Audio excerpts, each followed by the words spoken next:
वाजवा एकदा जोरात. डायरेक्ट आवाज कुठे गेला पाहिजे.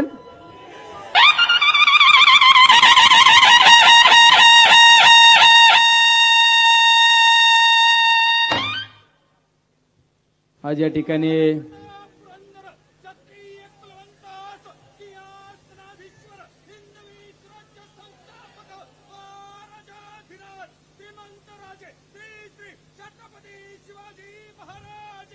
जय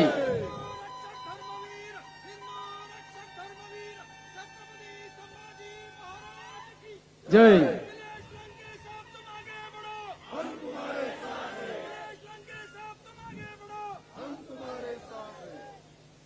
नगर दक्षिण उर्फ अहिल्यानगर दक्षिण लोकसभा मतदारसंघाच्या निवडणुकीच्या प्रचारार्थ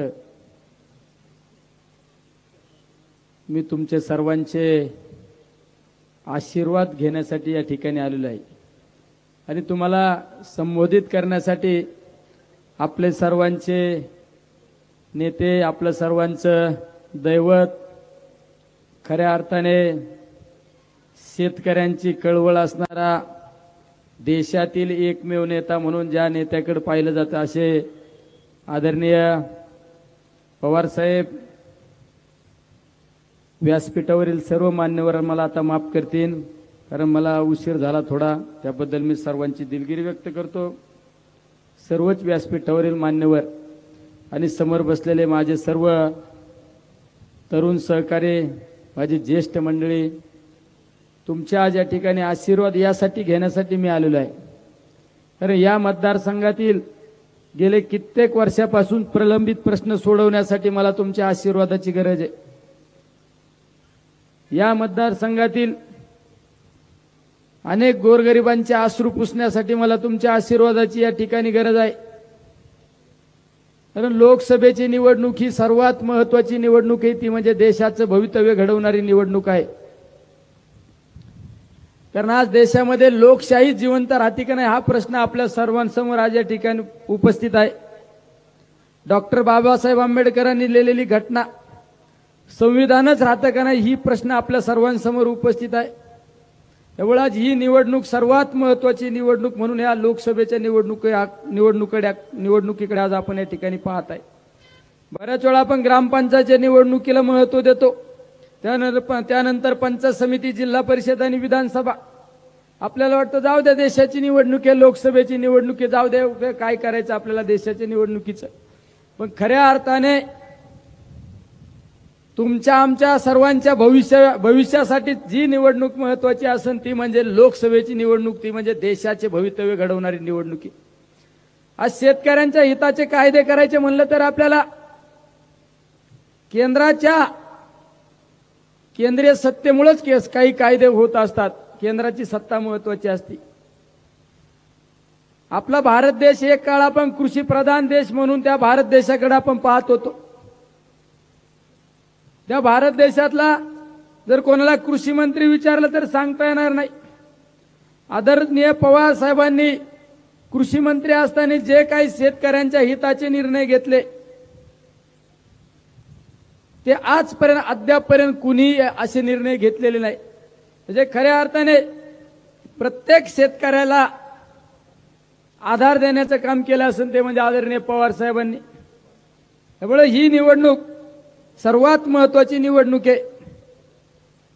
एका बाजूला आपण म्हणतो की भारत हा कृषी प्रधान देश आहे आणि दुसऱ्या बाजूला आपण जर पाहिलं तर सगळ्यात जास्त शेतकऱ्यांच्या आत्महत्या भारतामध्ये आणि त्यातली सगळ्यात जास्त प्रमाण जे असेल ते म्हणजे महाराष्ट्रात. सरकार म्हणतं शेतकऱ्यांच्या आत्महत्या थांबल्या पाहिजेत. जर शेतकऱ्यांच्या आत्महत्या थांबल्या पाहिजे तर शेतीमालाला बाजारभाव मिळाला पाहिजे. पण शेतीमालाला बाजारभाव बघितलं तर कांद्याची काय परिस्थिती, सोयाबीनची काय परिस्थिती, कपाशीची काय परिस्थिती आणि शेतीला जोडधंदा म्हणून ज्या व्यवसायाकडे पाहतो आपण तो व्यवसाय म्हणजे दूध धंदा, दुधाची काय परिस्थिती. साधी आपण बिस्लरी बाटली घेतली तर 20 रुपयाला बिस्लरी बाटली मिळते आणि दुधाचे बाजारभाव जर विचारलं तर 22-23 रुपये, हायेस्ट 24 रुपये रेट. आणि कधी कधी सांगितलं जातं की 5 रुपये अनुदान देऊ. अरे 5 रुपये सुद्धा अनुदान अद्यापपर्यंत दिलं नाही. अरे कसा शेतकरी सुखी होणार आहे? कांद्याची काय परिस्थिती, सोयाबीनची कपाशीची काय परिस्थिती? आणि ज्यांना आपण 5 वर्षापूर्वी दिल्लीत पाठवलं आपलं सर्वांचं शेतकऱ्यांचं नेतृत्व करण्यासाठी, त्यांनी एक सुद्धा शेतकऱ्यांचा प्रश्न कधी उपस्थित केला नाही. पण त्यांना एक सवय दुसरी, खोटं बोल पण रिटून बोल. मधल्या काळात अमित शहांना भेटलं काहीतरी स्वतःच्या कामासाठी आणि बाहेर येऊन सांगितलं की आम्ही निर्यात बंदी उठवण्यासाठी भेटलो. 2 दिवसांनी सांगितलं की निर्यात बंदी उठली, पेपरला छापून आणलं, मीडिया समोर छापून आणलं आणि इतके भावनिक झाले. दुसऱ्या दिवशी डायरेक्ट नगर मार्केट कमिटीत सत्कार, आणि त्या मार्केट कमिटीत सत्कार घेत असताना सांगितलं जर ही कांद्याची निर्यात बंदी उठली नसती तर मी मतच मागायला आलो नसतो. काही तास नाही गेले तर त्या संबंधित विभागाच्या सचिवांनी सांगितलं ही निर्यात बंदीच उठली नाही, खोटी बातमी. अरे म्हणजे किती खोटं बोलायचं पण रिटून बोलायचं. राऊरी भागात आल्यावर सांगायचं निळवंड्याचं पाणी जर आणलं नाही मी तर मतच मागायला येणार नाही. तिकडे नगर भागात गेलं का सांगायचं साकळाईचं पाणी जर आणलं नाही तर मी फॉर्मच भरणार नाही. शेवगावला गेल्यावर सांगायचं ताजनापूरचं पाणी आणलं नाही तर मी फॉर्मच भरणार नाही. फक्त खोटं बोलायचं आणि काम शून्य. आणि सांगितलं जातं की 50-60 वर्षापासून या जिल्ह्यावर आमचं नेतृत्व आहे. कोण सांगतो? तेच सांगतात ना. माझा एक तुमच्या सर्वांच्या वतीने प्रश्न आहे, मग 50-60 वर्षात एखादा तरी असा प्रोजेक्ट आणला का त्या प्रोजेक्टमुळे कमीत कमी 10-20 हजार लोकांना फायदा होईल? त्या प्रोजेक्टमुळे, त्या एखाद्या चांगल्या प्रोजेक्टमुळे कमीत कमी 25 वर्ष तुमचं नाव घेतलं जाईल असा एखादा तरी प्रोजेक्ट आणला का? साधं शासकीय मेडिकल कॉलेज आणता नाही आलं, शासकीय शिक्षण संस्था उभ्या नाही करता आल्या, कुठले चांगले प्रोजेक्ट आणता नाही आले. त्यापेक्षा तर जाऊ द्या, तुम्ही ज्या घरात तुमच्या घराकडे जाणारा नगर मनमाड रस्ता सुद्धा करता आला नाही. आणि काय विकासाच्या गप्पा मारता? त्या रस्त्यावर कमीत कमी 500 लोक मृत्युमुखी पडलेत, 1000-2000 लोक अपंगत्व आले. अरे तो रस्ता करताना नाही आला, तुम्ही काय विकासाच्या गप्पा मारता? आणि माझ्यावर टीका केली जाते की निलेश लंकेंची 13 तारखेनंतर गुंडगिरी दहशत मोडून काढू. तुम्ही तर पाहिलं, मी आता फॉर्म भरला, विवरणपत्र बघितलं ना, माझ्यावर किती गुन्हे दाखल आहे? एक दाखल आहे. कशाचा गुन्हा दाखल आहे तो?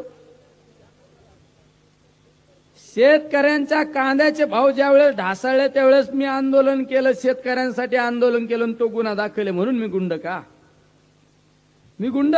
आणि संदर्भ दिला जातो की सुपा MIDCचा. अरे जी MIDC आदरणीय पवार साहेबांनी MIDCचा शुभारंभ केला, मी 2010ला माझ्या अंग्या गावात सरपंच झालो. मी काळाचे पावलं ओळखले, म्हणलं जरी उद्योजक लोकांना संरक्षण दिलं, स्थानिक कामगारांना न्याय मिळवून दिला, तर ही MIDC एक दिवस सगळ्यात मोठी MIDC असेल आणि हा परिसर एकदम डेव्हलप असेल. अरे आम्ही त्या ठिकाणी उद्दिष्ट ठेवलं, उद्योजक लोकांना संरक्षण दिलं, स्थानिक कामगारांना न्याय मिळवून दिला. त्याचा परिणाम असा झाला, आज सुपा MIDC रांजणगाव चाकणपेक्षा सगळ्यात मोठी MIDC आज पाहायला मिळती ना. जर आम्ही गुंडगिरी केली असती, दहशत केली असती तर वाढली असती MIDC, वाढली असती. फक्त आरोप करायचे, चुकीचं काहीतरी सांगायचं. अरे तुम्ही काय औद्योगिकरणासाठी केलं? आदरणीय पवार साहेबांनी महाराष्ट्रात ज्या ज्या ठिकाणी औद्योगिकरण झालं, MIDC आली, त्याचं सर्व ना सर्व श्रेय जातं ते आदरणीय पवार साहेबांना जाते. अरे साधा प्रवरा नगर सहकारी साखर कारखाना, आशिया खंडातला पहिला कारखाना सांगितलं जातं ना. आशिया खंडातला पहिला सहकारी साखर कारखाना म्हणून प्रवरा सहकारी साखर कारखान्याचं नाव घेतलं जातं. त्या कारखान्याची आर्थिक परिस्थिती पहा, 850 कोटी कर्ज. काय 850 कोटी रुपये कर्ज. जिथं चांगल्या संस्था चालल्या ना तिथं बोटं घालायच्या आणि त्या संस्था बंद करायच्या, यांना छंदची. गणेश सहकारी साखर कारखान्यात लक्ष घातलं, ताब्यात घेतला आणि तो बंद पाडला. राऊरी सहकारी साखर कारखान्याचं काय केलं? अरे चांगला चालला होता ना, चांगला चालला होता ना, त्यांच्या पद्धतीने करून द्या. तिथं लक्ष घातलं, तो राऊरी सहकारी साखर कारखान्याचं काय केलं? तो बंद पाडला. अरे नुसता बंद तर नाही पाडला, त्याची काय दुरावस्था केली माहिती ना. मुळा प्रवरा संस्था बंद पाडली. मुळा सहकारी संस्था प्रवरा संस्था बंद नुसती पाडली नाही, 2200 कोटी रुपये शासनाचे पैसे सुद्धा थकवले. आणि त्या संस्थेचे चेअरमन कोण? म्हणजे तुम्ही विकासाच्या गप्पा मारता, पण तुम्ही काय केलं हे सांगा ना. राहुरी सहकारी साखर कारखान्याच्या वतीने ज्या संस्था चालू होत्या, शैक्षणिक संस्था, त्याचं काय केलं? त्या शैक्षणिक संस्थांचं काय केलं सांगा ना. शिवाजी शिक्षण प्रसारक संस्थेच्या माध्यमातून ज्या शिक्षण संस्था चालू होत्या, मेडिकल कॉलेज चालू होतं, त्याची काय परिस्थिती? कुठल्या सभासदाच्या मुलाला ऍडमिशन दिलं का? इंजिनिअरिंग बंद पाडलं. म्हणजे यांनी संस्था उभ्या करण्यापेक्षा संस्था संपवण्याचा घाट घातलेला आहे. म्हणून माझी सर्वांना विनंती आहे, अभिनय तो कभी नाही. हा, माझी जी ओळख निर्माण मी केली ती कुठल्या माध्यमातून निर्माण केली? कामाच्या माध्यमातून निर्माण ओळख केली. आम्ही ओळख जी निर्माण केली कामाच्या माध्यमातून, 24 तास 365 दिवस लोकांची सेवा करण्याचं काम हा तुमचा निलेश लंके, हा तुमचा भाऊ करतो. ज्यावेळेस कोविड सारखी महामारी आली, या भागातील सुद्धा कित्येक पेशंट होते. कोविड सारखी महामारी आली त्यावेळेस मी माझ्या जीवाची पर्वा नाही केला, कुठला विचार नाही केला. माझ्या समोर एकच ध्येय होतं, माझा माणूस ना माणूस वाचला पाहिजे, माझा प्रत्येक घर ना घर वाचलं पाहिजे. आणि या भूमिकेतून मी त्या ठिकाणी काम केलं. 33,000 लोकांना आपण त्या ठिकाणी रुग्णसेवा दिली, 33,000 लोकांना जीवनदान दिलं. त्यावेळेस आदरणीय पवार साहेबांनी सुद्धा मला किती वेळा सांगितलं, अरे तू तुझ्या जीवाची काळजी घे, तू सुरक्षित राहिला तर लोकांची सेवा करू शकतो. मी साहेबांना सांगितलं, साहेब माझ्या शेवटच्या श्वासापर्यंत मी माझ्या लोकांच्या सुरक्षिततेसाठी मी झटणार आहे. माझ्या लोकांसाठी मी त्या ठिकाणी माझा प्राण गेला तरी चालेल, पण माझे लोक सुरक्षित राहिले पाहिजे. आज यांनी काय केलं? 400 लोकांना आताशी धरायचं म्हणलं, काय लावा कोविड सेंटरची चौकशी. अरे काय ते प्रतिष्ठानच्या वतीने कोविड सेंटर चाललं आणि त्याची काय चौकशी लावता? 400 लोकांना बरोबर घ्यायचं आणि सांगायचं इकडं चुकीच्या पद्धतीने त्रास द्या, तिकडे चुकीच्या पद्धतीने त्रास द्या. अरे विकासावर बोला. तुम्ही आज सांगता ना 50-60 वर्षापासून आमच्या जिल्ह्यावर आम्ही नेतृत्व केलं, मग तुम्ही आज या निवडणुकीला सामोरं जात असताना तुम्ही विकासाच्या मुद्द्यावर निवडणुकीला सामोरं जाणं अपेक्षित होतं. तुम्ही सांगायला पाहिजे होतं की आम्ही 50 वर्षामध्ये हा बदल घडवला, आम्ही 5 वर्षात हा बदल घडवला, हे तुम्ही सांगायला पाहिजे.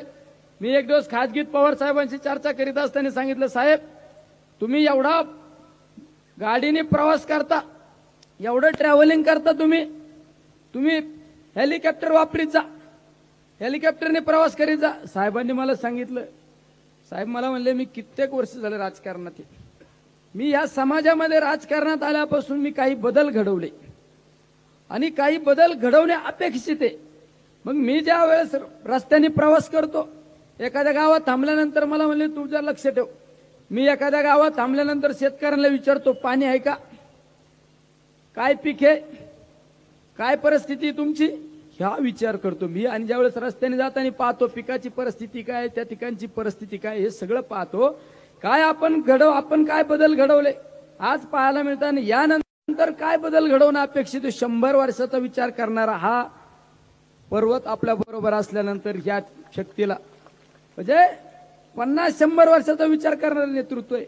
त्या पद्धतीने तुम्ही निवडणुकीला सामोरं जात असताना विकासाच्या मुद्द्यावर सामोरं जाणं अपेक्षित होतं. विकासाचा कुठला मुद्दा नाही. आरोप काय केला जातो माझ्या समोरच्या उमेदवाराला इंग्रजी येत नाही. अरे तुम्हाला इंग्रजी बोलणारा खासदार पाहिजे का काम करणारा? रिझल्ट देनेवाला चाहिए ना, काम करणारा पाहिजे.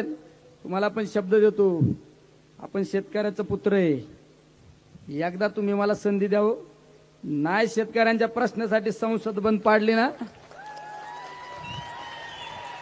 ते नाव बदलून ठेवीन. आपण पण हटके.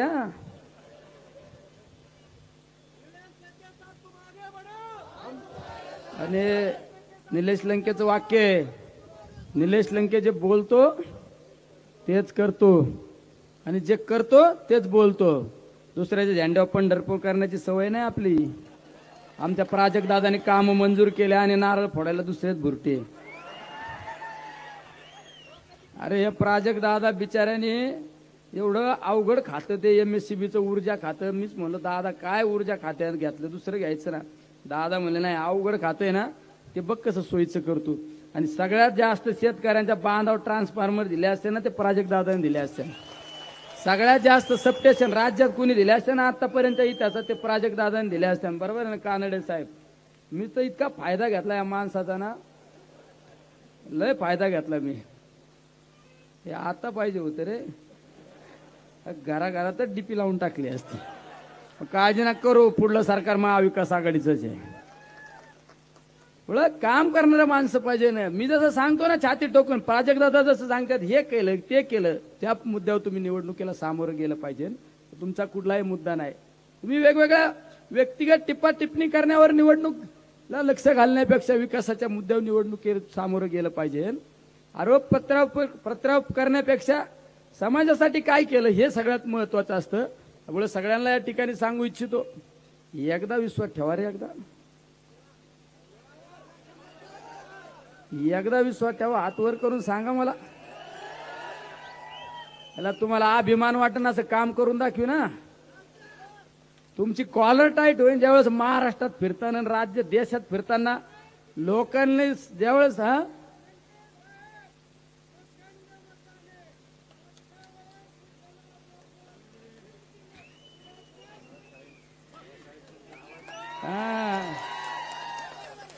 हे बाळासाहेबांचा आवाज आहे.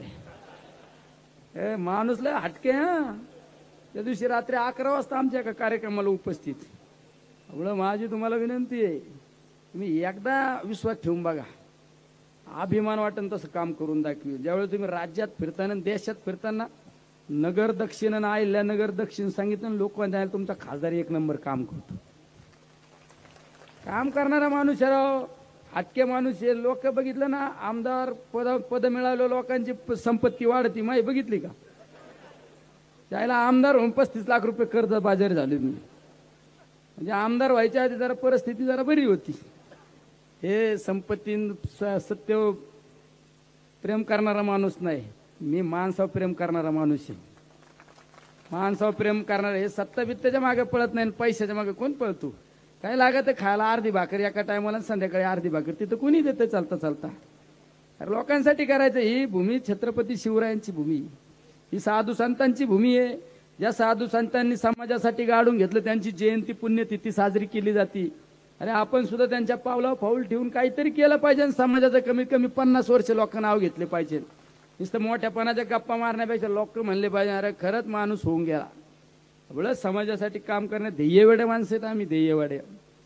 एवढं तुम्ही 13 तारखेला अशी काय तुतारी वाजवायची ना, त्याचा आवाज कुठे गेला पाहिजे.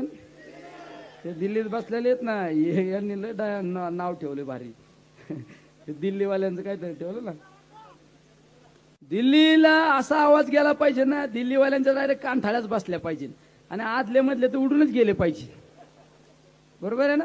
आता कसा जोश आहे सगळ्यांच्या सभेत, सगळ्यात जोश आहे ना, पण हा जोश 13 तारखेला 5 वाजेपर्यंत टिकून राहायला पाहिजे ना. लय शिट्ट्या मारण्याला लय घोषणा दिल्या, असं जुळणार नाही, असं खोटे प्रेम नाही करायचं. 13 तारखेला 5 वाजेपर्यंत नुसता फोन जरी केला तर यंत्रणा अलर्ट पाहिजे सगळी.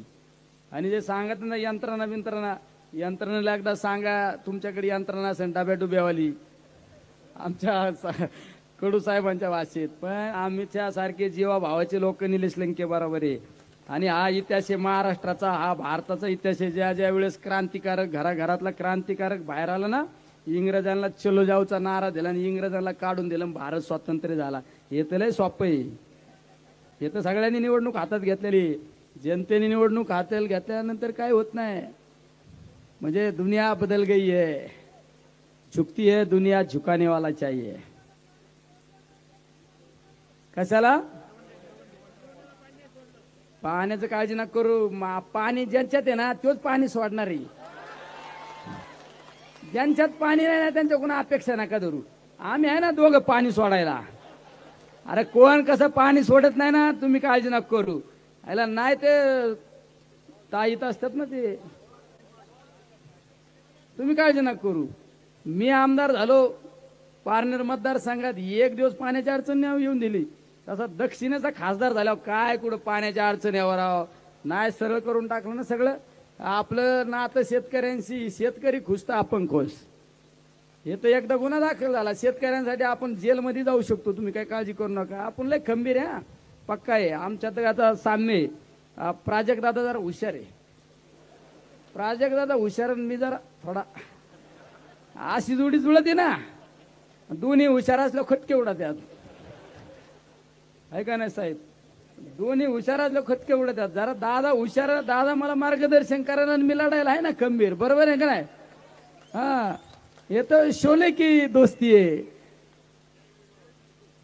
जय विरोध असल्यानंतर काय काळजी करू नका आणि दुधाच्या भावाचं ना 13 तारखेला मतदान आहे किती 13 तारखेला माझ्या हात गुंतलेले दगडाखाली आता वाट पाहुणे मी कुठं काय चूक करतो मला तर 13 तारखेपर्यंत जेलमध्ये टाकून देते लय गैरवापर चालू आहे सत्तेचा बरं का तुम्ही सुद्धा जपून राहा खोटे नाटे हे थांबरे सगळ्यांना हिसाब मी करतो थांब नको काळजी करू हे गुंडगिरी हे सगळं उकळून पेलोय भाऊ म्हणून तर आमदार झालोय ग्रामपंचायत सदस्य तर आमदार सगळं काय फुकट आहे का ग्रामपंचायत सदस्य 10ला 2010 ते 11ला सरपंच 12ला पंचायत समिती सदस्य 14ला उपसभापती 17ला जिल्हा परिषद सदस्य जिल्हा नियोजन 19ला डायरेक्ट आमदार आणि 24ला डायरेक्ट खासदार हे सगळं उकळून पेलो म्हणूनच आहे ना नाद करायचा पण आमचा नाही करायचा आमच्याकडे पण लय कोणी म्हणत असेल माझं पण सगळ्यांना विनंती आहे टीका टिप्पणी करा लय कमराच्या खाली टीका टिप्पणी करायच्या भानगडीत पडू नका आमच्याकडे पण सगळं आहे हा एवढं राजकारणात जरा संयमाने राजकारण घ्यायचंय निवडणुकीच्या पद्धतीने निवडणूक लढवा आमचं काय तुम्हाला विरोध आहे का लय तुम्ही व्यक्तिगत जीवनावर एकमेकाच्या जीवनावर घसरायचा प्रयत्न करताना काचच्या घरात राहताय तुम्ही हे पण तुम्हाला सगळ्यांना सांगतो बरोबर आहे ना कानडे साहेब हा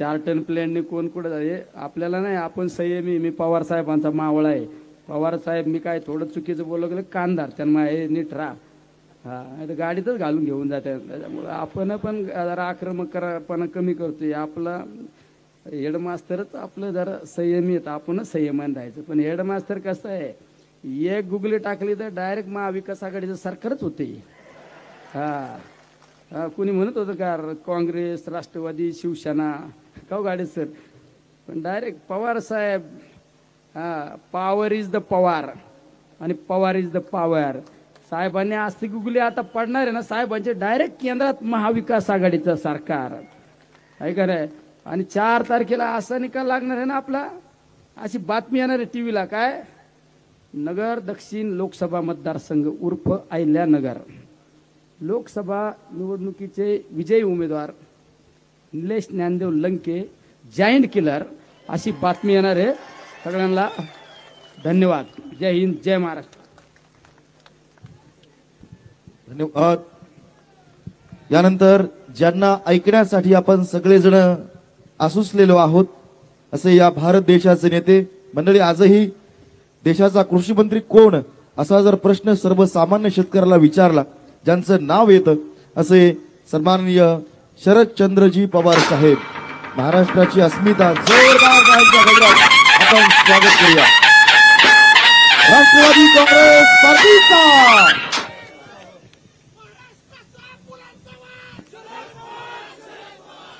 आपल्या सगळ्यांचे उमेदवार याचं वाचन अथवा नसताच ऐकलं ते सांगते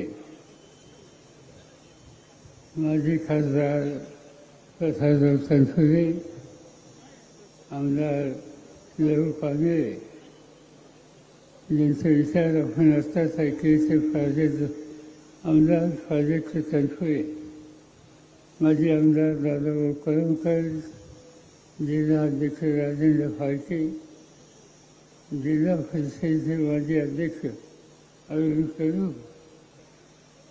आपचे जिल्हाध्यक्ष राजेंद्र आढाव रावसाहेब म्हस्के संजीव फजले अशोक बाबर व्यासपीठाचे सगळे सहकारी आणि उन्हामध्ये या ठिकाणी बसलेले आपण सगळे बंधू निवडणूक आली येत असे फार आहे यावेळीची निवडणूक नेहमीच्या निवडणुकीपेक्षा वेगळी आहे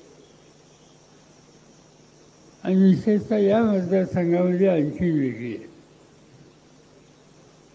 एक वेळ देशाचा विचार ज्यावेळेला आम्ही करतो त्यावेळेला 10 वर्षे ज्यांच्या हातात देशाची सत्ता आहे त्यांनी काय भूमिका घेतली, काय सांगितली आणि काय केलं याचा हिशोब हा मागण्याच्या संबंधीची ही निवडणूक आहे.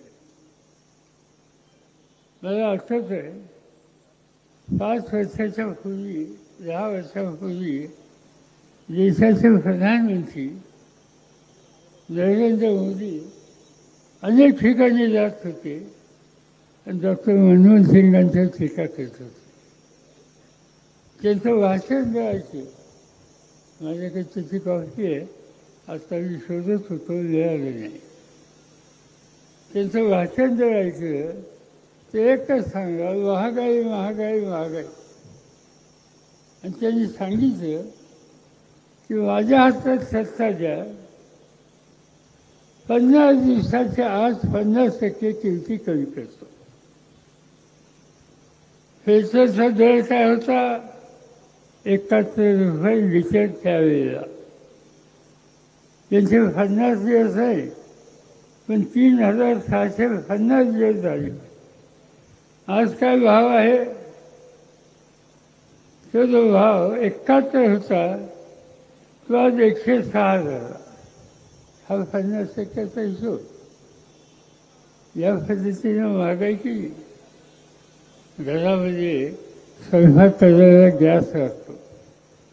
2014ला गॅसची किंमत काय होती? सिलेंडरला 410 रुपये. 50% कमी करण्याचं वचन मोदींनी दिलं होतं. आज तो भाव 1160. दुसरी भेटायला सुद्धा जास्त. तिसरी गोष्ट त्यांनी सांगितली की या देशामध्ये शिकलेले तरुण आहेत, नोकरी नाही, त्यांच्या हाताला मी काम देणार आणि 2-2 कोटी नोकऱ्या तयार करणार.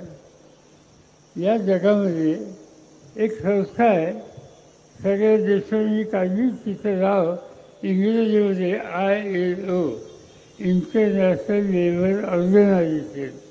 आणि तो जगाचा कामगारांचा आणि बेकारांचा अभ्यास करतो.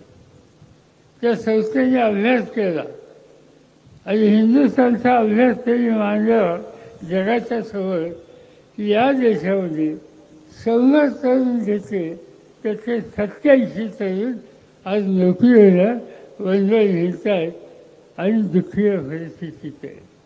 बेकारीचा प्रश्न नाही. काय या लोकांनी नक्की केलं ते सांगतात मोदींची गॅरंटी ही यांची गॅरंटी टिकाऊ नाही आहे. त्यांच्या गॅरंटी आता चेक चालत नाही, तो वापस येतो. आणि म्हणून ज्यांच्या हातात देशाची सत्ता आहे त्या लोकांनी आज या देशाच्यासाठी खऱ्या अर्थाने काही केलं नाही. काही गोष्टी केल्या आणि त्या गोष्टी केल्या म्हणजे सत्तेचा गैरवापर. आज अनेक लोक आम्ही बघतो ED हे नाव लोकांना माहीत नव्हतं. EDच्या केसेस करतात, CBIच्या केसेस करतात, करप्शनच्या केसेस करतात, खोट्या केसेस करतात. अनेकांना केसेस केल्या. माझ्या केस केली होती. कशासाठी माझ्या केस केली तर राज्य सरकारी बँकेमध्ये काही झालं त्याच्यात माझ्या केस केली. मी राज्य सहकारी बँकेचा सभासद नाही. राज्य सहकारी बँकेत मी कर्ज कधी आयुष्यात काढलं नाही. त्या बँकेत कधी गेलो नाही. माझ्याही केस केली आणि नोटीस आली या EDच्या ऑफिसमध्ये. इथं येतो म्हणजे निघालो यायला. थोडं सगळे अधिकारी आले, हात जोडले, येऊ नका आमच्याकडून चुकून येतो ये. नाही आणि आता आल्याशिवाय होतच नाही. शेवटी ती नोटीस थांबली त्या ठिकाणी. पण मोदी साहेबांनी त्यांच्या विचाराच्या विरुद्ध जो वागतो त्याच्यात तुरुंगात घालण्याच्यासाठी या EDचा गैरफायदा हा ठिकठिकाणी घ्यायला सुरुवात केली. आज दिल्लीचा मुख्यमंत्री अरविंद केजरीवाल त्याचं नाव 3दा मुख्यमंत्री म्हणून निवडून आले. त्यांचं वैशिष्ट्य हे साधा माणूस, लहान कुटुंबाचा, आर्थिक परिस्थिती साधी, पण लोकांच्याशी बांधिलकी होती. त्यांनी आपल्या राज्यामध्ये दिल्लीमध्ये शिक्षणाची सोय इतकी चांगली केली की शिक्षणाचा त्यांनी वादा थांबवला. आरोग्याच्यासाठी कुणी आजारी पाहिलं ती सवलती सोयी इतक्या चांगल्या दिलं आणि त्यासाठी पैसे घ्यायचे नाहीत हे धोरण ठरवलं. घरगुती वीज कमी केली, घरातील पाण्याचे दर कमी केले आणि त्याचा परिणाम आज तिथली दिल्लीची जनता त्याच्यावर खुश आहे. त्या अरविंद केजरीवालनी काही टीका केली केंद्र सरकारवर, आज त्यांना तुरुंगात टाकली. देशाच्या राजधानीचा मुख्यमंत्री आज तुरुंगात आहे. तीच गोष्ट झारखंडमध्ये. झारखंड आदिवासींचं राज्य, त्या आदिवासींच्या राज्याचा मुख्यमंत्री अतिशय चांगलं काम करणारा. रांची ही त्यांची राजधानी, तिचा चेहरा बदलण्यासाठी यांनी कष्ट केले. केंद्राची मदत मागितली, केंद्राने मदत दिली नाही म्हणून मोदींच्या टीका केली. आज तो मुख्यमंत्री तुरुंगात आहे. मुख्यमंत्री 2 राज्याची तुरुंगात. पश्चिम बंगाल ममता बॅनर्जी त्या ठिकाणी आहे. चांगलं काम करणारी सामान्य कुटुंबातली वडील आहे. तिच्या मंत्रिमंडळाचे 3 लोकांना अटक, दिल्लीच्या मंत्रिमंडळाच्या 3 मंत्र्यांना अटक. म्हणजे सत्तेचा वापर लोकांचे संसार उभे करण्यासाठी न वापरता त्याचं जीवन उद्ध्वस्त कसं होईल त्यासाठी वापरण्यात ही भूमिका आज नरेंद्र मोदींनी केली. ही हुकुमशाहीच्या रस्त्याने आपण चाललेलं आहे. आज लोकशाहीचं राज्य, संसदीय लोकशाही आपण स्वीकारलेली आहे. असं असताना त्या हुकुमशाहीच्या रस्त्याने जायचा प्रयत्न एखादा प्रधानमंत्री करत असेल तर भले आज त्यांच्या हातात सत्ता आहे, पण निवडणुका झाल्याच्या नंतर त्यांचं हे सत्तेचं सिंहासन आम्ही उद्ध्वस्त केल्याशिवाय राहणार नाही. आणि तो निकाल या ठिकाणी आपल्या सगळ्याला घ्यायचा आहे आणि त्यासाठी ही निवडणूक व्हायची. हे झालं देश पातळीचं. नगर जिल्ह्याचं काम वेगळंच असतं. इथे काही मंडळी आहेत, अनेक वर्षाच्यापासून सांगतात 50 वर्षाची सेवा करतो. मला माहिती नाही किती वर्षाची सेवा करतात, पण ऐकतोय ते वेगळं ऐकायला हवे. काय असं महत्त्वाचं काम त्यांनी केलं. आम्ही अभिमानाने सांगतो की देशाचा फायदा सरकारी सरकारला अण्णासाहेब शिंदे, धर्मेंद्र गाडगे आणि पद्मश्री विखे पाटील यांनी काढला. आनंद आहे आम्हाला, अभिमान आहे आम्हाला. पण नंतरच्या पिढीने काय दिलेलं आहे. आज ते सांगतात अनेक गोष्टी, पण त्यांचं एखादं वागणं कसं. दुसरी पिढी, तिसरी पिढी आज आली. आज अनेक लोक मला सांगतात की सत्ता इतकी डोक्यात दिलेली आहे की वडिलांच्या माणसाला सुद्धा इज्जतीनं वागायचा स्वभाव नाही या लोकांना. ती का टिप्पणी करायची, कुणावरही करायची, अनेक गोष्टी करायच्या. त्या गोष्टी अशा करायच्या की त्याचा गैरफायदा कसा घेता येईल त्या पद्धतीने करायचा. एकेकाळी हा जिल्हा दस्तावी जिल्हा म्हणून ओळखला जायचा, अजूनही आहे काही प्रमाणात. आणि म्हणून अनेक धरणं आपण लागतील. मला आठवत आहे की आम्ही लोकांनी लक्ष घातलं, जिल्ह्याच्या नेत्यांनी लक्ष घातलं आणि निळवंज धरणाच्या संबंधीचा निर्णय त्या ठिकाणी घेतला. आणि हेतू हा होता विशेषतः राहुरी, संगमनेर, राहता, अकोले, सिन्नर या भागातल्या, जिल्हा भागातल्या, दुष्काळी भागातल्या शेतकऱ्यांची जमीन ही बागायत कशी करता येईल त्यासाठी हा प्रकल्प होता. आणि त्या काळात तुम्हाला लोकांना फारसं माहीत असेल कदाचित की ही योजना व्हावी म्हणून एक परिषद झाली. त्या परिषदेमध्ये दत्ता देशमुख होते, कोणते नेते होते या जिल्ह्याचे, पाण्याच्या उद्देश तज्ज्ञ होते. आणि त्या कामगार दत्ता देशमुख यांनी या धरणाची बाजू मांडली. आज जे उमेदवार आहेत त्यांच्या वादवडिलांनी त्या धरणाला विरोध केला. दत्ता देशमुखांनी सत्य सांगितलं की या ठिकाणी धरण होईल, कालवे होतील आणि शिवारात पाणी जाता येईल. आणि त्या उद्देशाने निकाल त्या ठिकाणी घ्यायची भूमिका घेतली. ते निबंध काही कामं होऊ दे, अजून एक फुली नाही, पण एक निबंध इथं दुष्काळ हाताळायला उपयोग करत होतं तर त्याला आवड घाल. ते न होईल याची काळजी घे. कसले राजकारण हे राजकारण ज्यांच्या हातात सत्ता आहे आणि जे आज पुन्हा लोकसभेला जायचा प्रयत्न करतात त्यांच्या कुटुंबाच्या लोकांनी केलं हा या जिल्ह्याचा इतिहास आहे. अनेक गोष्टी सांगता येतील. मुळा परवा वीज कंपनी, देशाची पहिली वीज कंपनी, एकेकाळी चांगली चालली होती, आज काय तिथे बंद. हा कारखाना तनपुरे साहेबांनी, दादासाहेबांनी काढलेला राहुरी साखर कारखाना एकेकाळचा महाराष्ट्राचे जे उत्तम कारखाने होते त्याच्यात त्यांचं नाव होत होतं. त्या कारखान्याचं हे वैशिष्ट्य होतं. मला आठवत आहे की आम्ही तरुण होतो, युवक काँग्रेसमध्ये काम करत होतो, त्यावेळेला या कारखान्यावर सवन महाराष्ट्राचे नेते एकत्र झाले होते. या कारखान्यावर यशवंतराव चव्हाण आले होते, त्यावेळीचे मुख्यमंत्री वसंतराव नाईक आले होते, त्यावेळीचे सगळं मंत्रिमंडळ या ठिकाणी आलं होतं. आणि त्याचं कारण उत्तम सहकारी संस्था कशी चालवतात ही पाहायचं असेल तर राहुलला गेलं पाहिजे. हा इतिहास आहे राहुलचा होता. आणि तो कारखाना आज या लोकांनी त्याची काय वाचवली हे काही मी सांगू इच्छित नाही.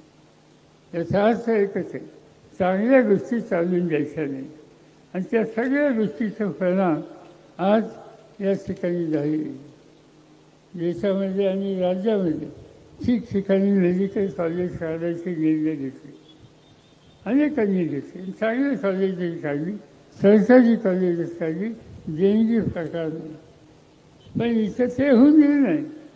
त्यांनी आपलं खाजगी एक नाही 2 कारखाने काढले आणि त्या कारखान्या मेडिकल कॉलेज काढली.